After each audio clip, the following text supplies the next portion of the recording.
is a loading technique to the tissue in between your shoulder blades in the middle back. So what you're going to need is a roller just like this, and you also need to have something that you can rest your head on top of. When you place this roller on your back, you want to make sure that it's vertically up and down like this, and not side to side. So right now my head is resting on a platform, and my back is on the roller itself. I can also put a platform right here in my tush so I can relax my tush a little bit more. But I'm actually going to just use my legs to keep me up a bit. The first technique is you're going to first find the area that's sensitive. So this is a seek and destroy method. I'm going to actually shift left and right. So I'm shifting towards my left side a bit, and then I'm going to shift towards my right side a bit.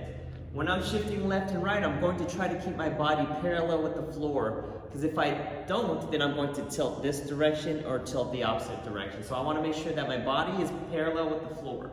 So I'm shifting right, then I'm shifting left. So I feel it a little bit more when I'm shifting towards my left side, so I'm going to hold that position. Since I'm doing the seek and destroy, I'm going to take a breath in, exhale, and then just allow my body to drape over the foam roll until it desensitizes. Once it desensitizes and the load becomes a little bit more tolerable, then you can find another position that's sensitive. So I'm going to shift a little bit more until I feel the spot. I'm going to hold that position, inhale, exhale, and just allow my body to sink into it. My arms are up. You can actually keep them down just like so. Or you can use that other elbow to help support on the opposite side.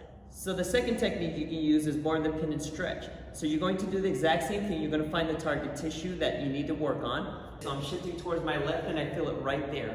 Once I feel that position, then the arm on my left side is going to move up and down just like a snow angel.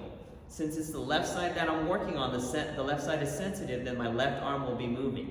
If it's the right side that's sensitive, then the right side will be moving into the snow angel position. Hold it there for a moment until it kind of melts and desensitizes, and then slowly bring it back down.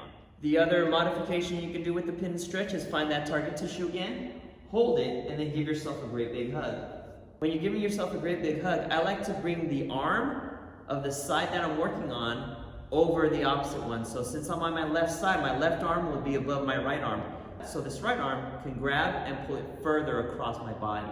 So I'm just going to hold that position and then relax. Again, so what I'm going to do is I'm going to find a spot that's sensitive, shifting over towards my left. I'm holding that position.